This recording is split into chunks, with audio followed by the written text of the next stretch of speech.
안녕하십니까. 실전 경매 노하우 126번째 시간 앤손입니다. 경매를 하는 데 있어서 유찰이 많이 된 물건을 만나면 시세보다 저렴하여 마음이 동요될 수 있습니다. 그러나 실제로 너무 많이 유찰된 물건은 분석하는 데 있어서 함정이 있을 수 있으니 현재는 무시하라고 말씀드리고 싶습니다. 물론 이런 물건들이 무조건 나쁜 것은 아니지만 조금 더 실력을 쌓아 내가 이제 완전히 경매고수가 됐구나 느껴질 때 그때 시도해도 늦지 않다는 것이죠. 좋은 물건은 계속 나옵니다. 그럼 오늘 강의를 시작하겠습니다. 오늘 저와 함께 공부하실 내용은 종전경매에서, 그러니까 1차 경매죠.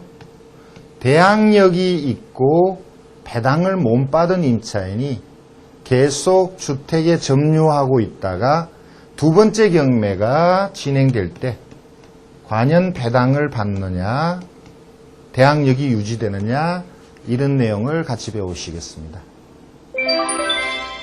앞의 시간에서 현재 진행하고 있는 경매가 처음 경매하는 것이 아니고 종전에 경매를 하고 두 번째 또는 세 번째가 지금 경매일 때 여러 가지 상황이 나올 수 있다고 그랬습니다.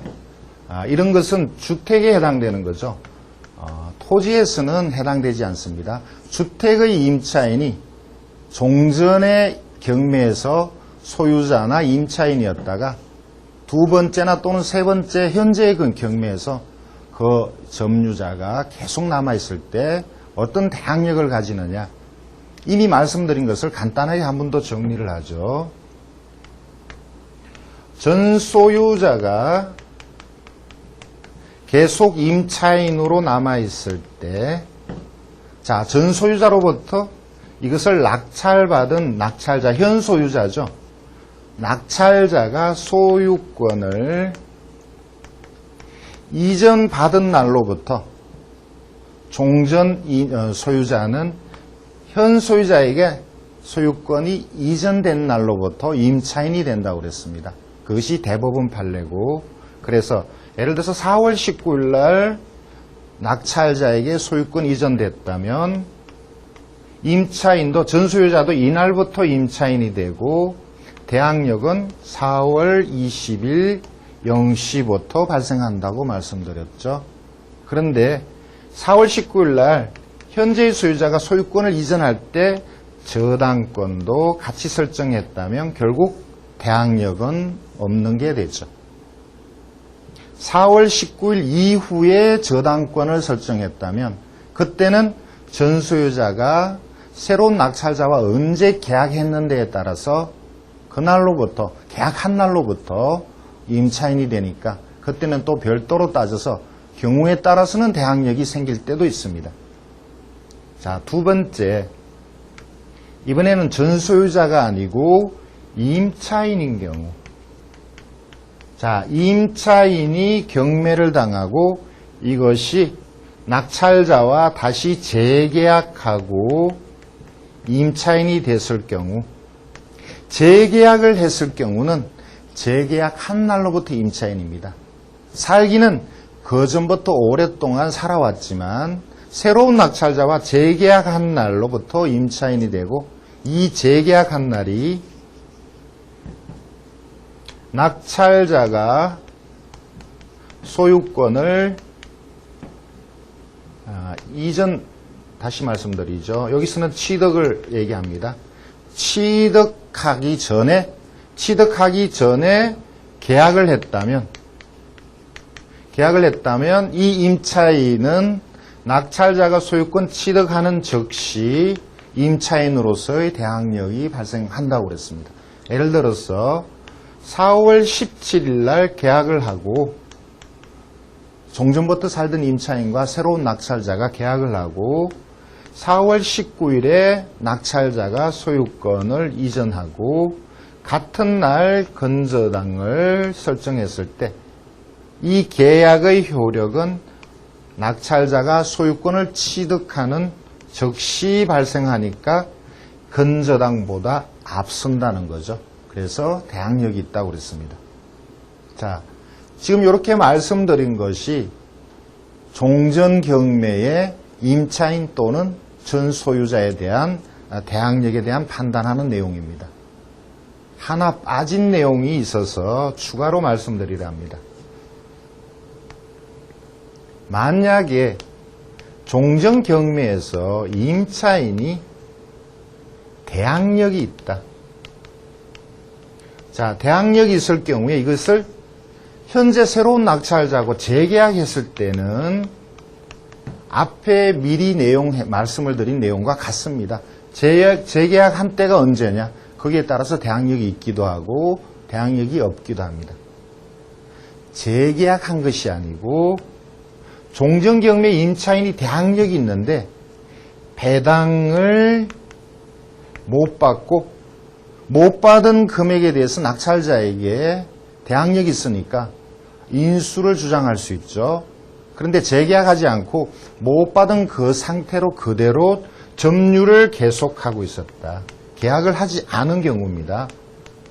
점유를 계속하다가 이것이 다시 경매로 나왔을 때, 이때 이 대항력 있고 배당받지 못한 사람은 어떤 권리가 있느냐? 자주 나오지 않지만 아주 중요한 내용이니까 말씀을 드리는 겁니다. 두 가지로 나눕니다. 대법원 판례는 1차 경매에서 임차인이 배당 요구를 했다면 그러면 두 번째 2차 경매에서 배당이 되지 않는다고 합니다. 한 번 배당 요구했으면 우선 변제권을 행사했기 때문에 두 번째 경매에서는 우선 변제권이 없다. 그러니까 이거는 무조건 낙찰자가 인수하는 거죠. 자, 그럼 그 반대 1차 경매에서 배당 요구를 하지 않았다면, 그렇다면 배당 요구하지 않은 경우에 우선 변제권이 있다 없다는 얘기는 없는데 이 앞에 판례를 해석하면 이때는 배당 요구할 수 있다고 보는 거죠. 자, 그래서 배당을 하면 배당을 받게 된다는 겁니다. 외형상으로 1차 경매에 있던 그 내용, 전입하고 확정받은 그 내용을 그대로 2차 경매에서 주장을 하면 외형상 전입하고 확정받은 것이니까 먼저 배당을 받을 수 있는 것처럼 보입니다. 그런데 1차 경매에서 이미 배당 요구를 했기 때문에 두 번째 경매에서는 배당이 되지 않는다는 거죠. 여러분이 착각할 수 있는 겁니다. 배당될 줄 알았는데 배당되지 않는다. 그래서 법원에서는 이것을 인수의 여지를 기록을 합니다. 매각물권명세서나 법원의 여러 자료에 인수의 여지를 기록하는데 간혹은 인수의 내용을 기록하지 않을 때가 있습니다. 기록하지 않으면 여러분은 착각을 하겠죠. 자, 미리 이런 내용을 알고 계시면 피해가면 되는데 이런 내용을 모르시면 결국 인수인 걸 모르고 낙찰을 받게 되죠. 그리고 잔금을 넣어버리면 그대로 인수를 해야 됩니다. 그런데 잔금을 넣기 전에 이제서 이러한 내용을 알게 됐다. 인수라는 사실을 알게 됐다면 저는 불허가의 사유가 된다라고 봅니다. 왜냐하면 낙찰자로서는 두 번째 경매에서 낙찰받은 사람으로서는 앞에 한 번의 경매가 있었고 그때 대항력이 있었다는 내용을 알 수가 없습니다. 그러니까 법원에서는 인수라는 것을 공지해야 되고 그 공지가 없이 낙찰을 받았다면 불허가의 사유가 된다는 거죠. 그러니까 이런 것을 알고 계시면 나중에라도 피해갈 수 있는데 모르고 잔금을 넣어버리면 여러분들은 큰 피해를 볼 수가 있다는 겁니다. 지금 나중에 말씀드린 이러한 사건은 전국적으로 자주 나옵니다. 여러분이 경매를 하면서 1년에 한 개를 만날까 말까 한 사태지만 그런 사건이지만 전국적으로 보면 자주 나오는 일입니다. 그래서 여러분에게서는 이것은 특별한 이익이 되는 게 아니고 잘못 알고 있을 경우 손해를 보는 그런 내용이니까 정확하게 이해를 하시고 이와 비슷한 사건이 만약에 나오면 지금 공부하신 내용을 한 번 더 되짚어보고 정말 인수라면 낙찰 받으시면 안 되겠죠. 사례를 같이 보시죠.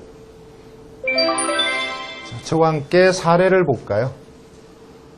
종전 경매 사건인데 경매를 3분 진행한 좀 뭐라 그럴까요?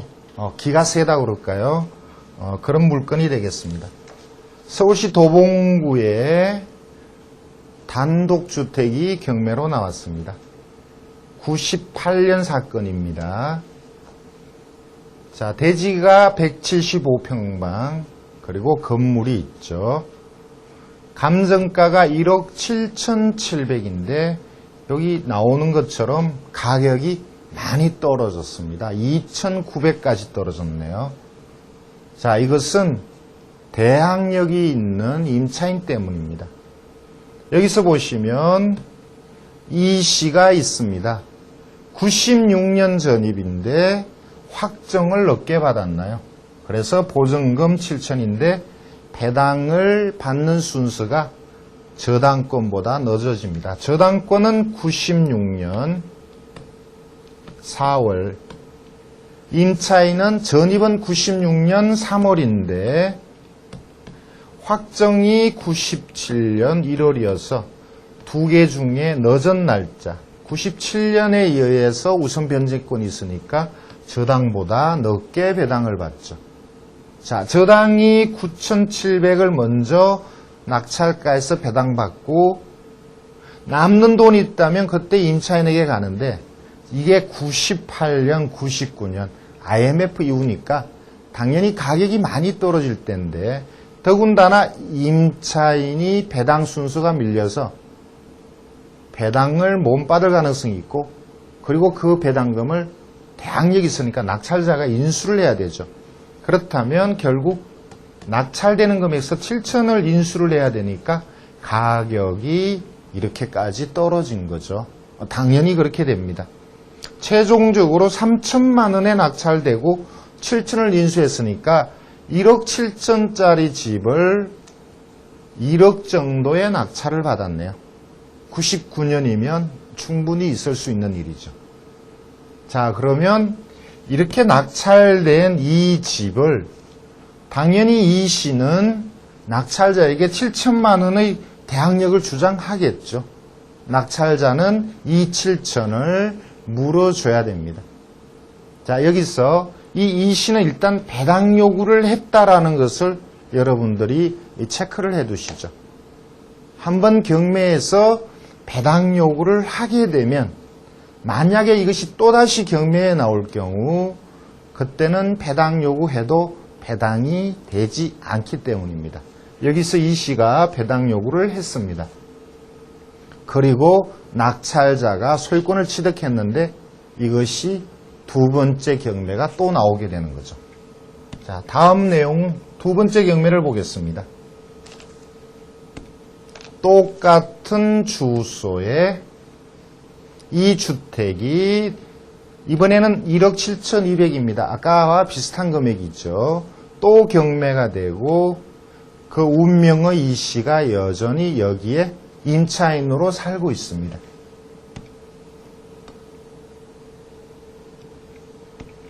자, 종전의 낙찰자가 낙찰받고 대출까지 받았네요. 아주 재주가 좋습니다. 이 시의 7천만 원을 대항력 있는 금액을 인수해야 되는데도 불구하고 농협에서는 대출을 해줬습니다. 그리고 대출받고 소유권을 이전한 후에 또 경매가 나오죠. 자, 다른 사람은 우리가 보지 말고 오직 이 시만 보죠. 이 시는 이 사건의 낙찰자와 재계약하지 않았습니다. 재계약했다면 재계약한 내용으로 새로이 임대가 시작되니까 종전의 대항력은 없어집니다. 그런데 임차인은 7천만 원을 그대로 유지한 채 재계약하지 않고 계속 점유하고 있었습니다. 그리고 경매가 나왔습니다. 자, 이것이 경매가 나오니까 이 씨는 또 법원에 자신의 권리를 주장을 하죠. 앞에 1차 경매와 내용은 똑같습니다. 96년 전입, 97년 확정, 그리고 법원에 배당 요구를 합니다. 앞에 우리가 1차 경매를 모르고 요 기록만 본다면 이 씨는 대항력이 있지만 확정일자도 빠르니까 1번 배당이 되죠. 그런데 대법원의 판례는 우선 변제권이 없다는 거죠. 그리고 법원의 기록에도 그러한 내용을 기록하였습니다. 아래쪽에 보면 일부 글이 지워졌습니다만 임차인 이경자 씨에 대한 내용이 나옵니다. 선행경매 절차에서 좀 글이 잘려 있습니다. 선행경매 절차에서 배당받을 수 없었던 때에 해당하므로 이 경매의 낙찰 대금에서도 배당받지 못한다. 뭐 이런 투의 글이 있네요. 법원에서는 이경자 씨의 보증금을 낙찰자가 인수해야 된다는 취지의 글을 입찰자가 보라고 올려놨습니다. 자, 여러분이 이미 이제 공부를 했으니까 이러한 기록을 보셨다면 앞에 1차 경매를 모른다 하더라도 저번에 배운 그러한 내용이구나. 이 씨에 대한 보증금 7천은 인수구나. 이렇게 이제 아시게 되겠죠. 자, 그런데 이 경매를 진행하면서 그러한 내용을, 그러니까 당연히 배당받는 거로 알고 많은 사람들이 낙찰을 받고 또 포기를 했습니다. 보시죠. 1억 2,900에 누군가 낙찰받았습니다. 7천만 원은 별도로 인수죠. 포기할 수밖에 없습니다. 누군가가 8,100만 원에 낙찰받았습니다. 7천만 원은 인수죠. 또 포기를 합니다. 아래쪽의 기록을 보면 1억 2,900 그리고 8,180 최종적으로 4,500에 낙찰이 됐네요. 4,500이 아니고 5,300. 자, 5,300에 낙찰받은 사람은 7천을 포함해서 1억 2천 정도에 낙찰받은 셈이죠. 자, 이 사람은 인수를 알고 받았겠죠. 두 사람은 큰 돈을 손해봤습니다. 불허가 되지 않았다면 10%, 1,000만 원 또는 20%니까 1,400만 원 정도를 손해봤네요. 자, 이렇게 손해본 사람 중에 여러분이 있어서는 안 되겠죠. 자, 결국 낙찰자는 이 7천을, 위에 있는 7천을 인수하고 낙찰을 받았습니다. 이 씨는 이번 두 번째 경매에서도 배당을 못 받습니다. 그리고 또 한 번 경매가 있게 됩니다. 보실까요? 도봉구 상문동 주택이 또 경매가 나왔는데 이제는 임차인이 경매를 신청합니다. 이것은 두 번째 경매의 낙찰자가 되겠죠. 이제 도저히 더 못 견디는, 더 견딜 수가 없으니까 직접 나선 걸로 보입니다. 1억 9,700에 감정되고 1억 2천. 그런데 여기서는 이 씨가 배당을 받습니다. 자, 여기 보면 7천만 원의 설씨는 제가 볼 때는 경매를 신청한 그 운명의 이 씨의 가족으로 보입니다. 96년 전입 7천만 원. 자, 94년도에 누군가가 소유권을 취득하고 낙찰자겠죠. 이것을 넘겼는데 오래전부터 임차인으로 시달리던 이 씨가 바로 경매를 신청했네. 경매를 신청하기 전에는 또 소송을 했겠죠. 7천만 원 돌려달라고. 자, 이것이 깨끗한 상태에서 강제 경매. 그러니까 임차인으로서 배당받는 것이 아니고 그냥 일반 채권으로서 배당받는 거죠. 여기서는 배당받을 권리가 여전히 없습니다. 그러나 강제 경매로 일반 채권으로 배당받는데 다른 권리자가 없기 때문에 먼저 배당을 받게 되죠. 이렇게 세 번의 경매를 거침으로써 이제 이 씨는 자기 돈 7천만 원을 건지게 되는 겁니다. 많은 사람들이, 여기서는 어떤 사람은 대출을 받고 잘 이용해서 이득을 본 사람도 있겠고 잘못 낙찰받고 손해를 본 사람도 있겠죠. 자, 여러분도 이러한 내용을 정확히 알으셔야 되겠습니다. 자, 지금과 같은 이러한 사례는 자주 나옵니다. 또 보실까요? 같은 내용이니까 짧게 다 말씀을 드리죠. 울산의 빌라가 경매가 나왔네요. 6천만 원에 감정되고 4천여만 원에 낙찰이 되었습니다. 아래쪽에 기록을 보겠습니다. 김 씨가 2002년에 점유하고 있는데 받아야 될 돈이 3,148만 2,462원. 왜 이렇게 복잡한 금액이 나왔을까요?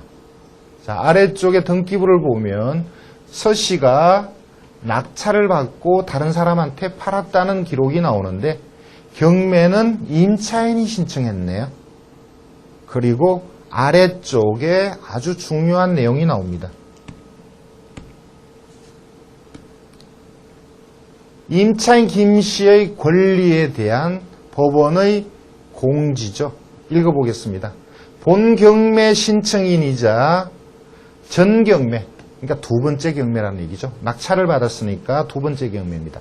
전 경매의 대항력 있던 임차인으로서 전 경매에서 배당받지 못한 금 3,148만 원을 본 경매에서 배당받지 못할 경우 대항력이 있을 수 있다. 이런 내용입니다. 예. 근데 임차인이 강제 경매했으니까 건저당이 먼저 배당을 받습니다. 여기서는 배당을 못 받죠. 종전에 배당 요구했기 때문에 우선 변제권은 없어졌죠. 건저당이 먼저 배당을 받고 못 받는 것은 낙찰자가 별도로 물어줘야 됩니다. 자, 여기서 보면 건저당이 5천만 원이니까 아까 낙찰가로는 건저당만 주고 임차인의 3,100은 전액 인수가 됩니다. 그리고 이 금액이 3,148만 2,400 이렇게 나가는 것은 종전 경매에서 아주 일부만 배당을 받고 나머지 못 받은 것은 대항력을 이용해서 지금 경매를 신청했다는 뜻이 되죠. 다음 사건을 볼까요? 역시 울산입니다. 빌라가 경매로 나왔고요. 2005년도에 4,200에 감정되고, 자, 중간에 한번 낙찰받고 미납되고, 최종적으로 1,380만 원의 경매가 시작되고 있습니다. 경매가 낙찰되었습니다. 여기에 김 씨가 2005년 10월에 전입, 95년이네요. 95년 10월 전입, 97년 12월 확정 2,200만 원을 배당 요구했습니다. 그런데 등기부를 보면 현재 소유자가 낙찰받았다는 기록이 나옵니다. 그러면 이것이 두 번 경매죠. 두 번째 경매죠. 그리고 김 씨가 임차권도 설정했는데 이 내용대로 보면 김 씨는 전입 확정이 빠르니까 1번 배당, 그리고 건저당이 2번 배당, 아무런 문제가 없는 걸로 보입니다. 그러나 아래쪽에 보면 법원에서 주의사항을 공지했습니다. 임차인 김 씨는 이전 경매 사건에서 배당을 못 받았다. 여기 나오네요. 이전 경매 사건에서 우선 변제권을 행사하였으므로 이 사건에서는 우선 변제권이 인정되지 않는다. 아까 제가 말씀드렸던 판례가 그대로 법원에서 공지를 한 거죠. 외형상으로 1번 배당으로 보이나 앞에 경매에서 이미 우선 변제권을 행사했기 때문에 여기서는 배당이 없다. 그러니까 전액 인수라는 얘기입니다. 자, 이러한 공지가 있는데도 불구하고 여러분들이 낙찰 받으면 안 되겠죠. 공지가 없다면 모르고 낙찰 받았다 하더라도 자, 이렇게 인수를 여러분이 예상 못한 것이니까 그때는 불허가가 된다고 봅니다. 자, 이와 유사한 사건을 또 보겠습니다. 경남 진주의 주택이 경매로 나왔습니다. 자, 배 씨가 주인으로 되어 있네요. 2005년도에 1억 6,900이 감정되고 8,700만 원에 낙찰이 되었네요. 자, 여기서 많은 임차인이 있습니다. 2002년도에 배 씨가 소유권 취득하고 2004년도에 농협에 대출을 받았는데, 자, 여기서 보시면 잘 보세요. 강 씨만 위주로 보겠습니다. 강 씨는 2000년 전입이니까 대항력이 있죠. 그런데 2004년에 확정을 받아서 2004년 5월이어서 건저당보다 늦습니다. 대항력은 있으나 배당 순수에서 밀리죠.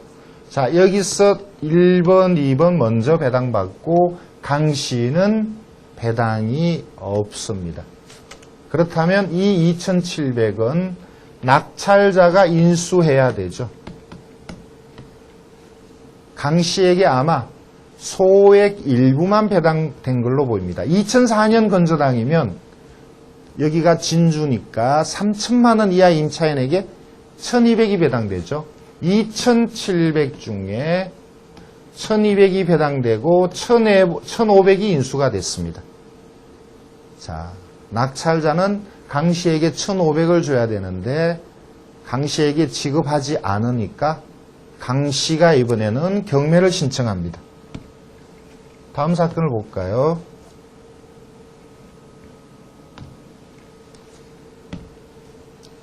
방금 앞에서 보셨던 그 주택이 이번에는 임차인 강 씨가 경매를 신청합니다.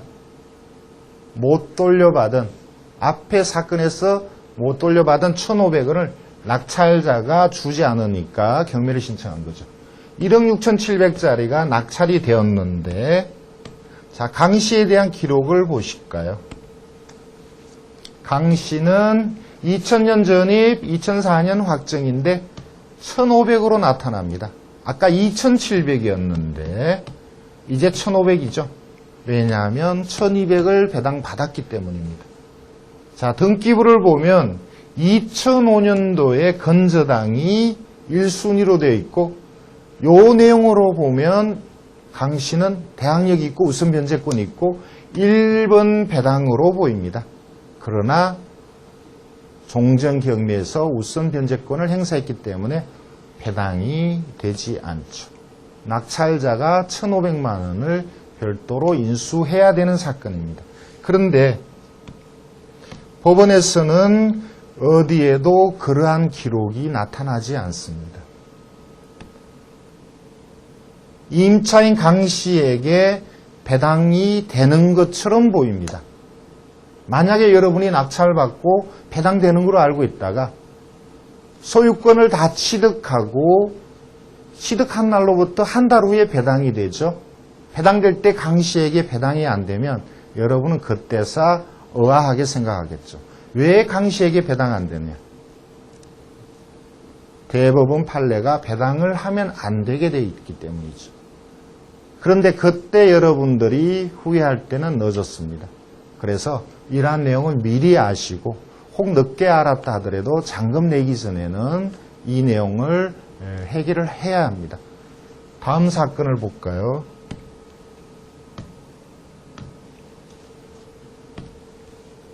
서울시의 빌라가 경매로 나왔네요. 9천만 원 감정에 많은 사람들이 낙찰을 받았습니다.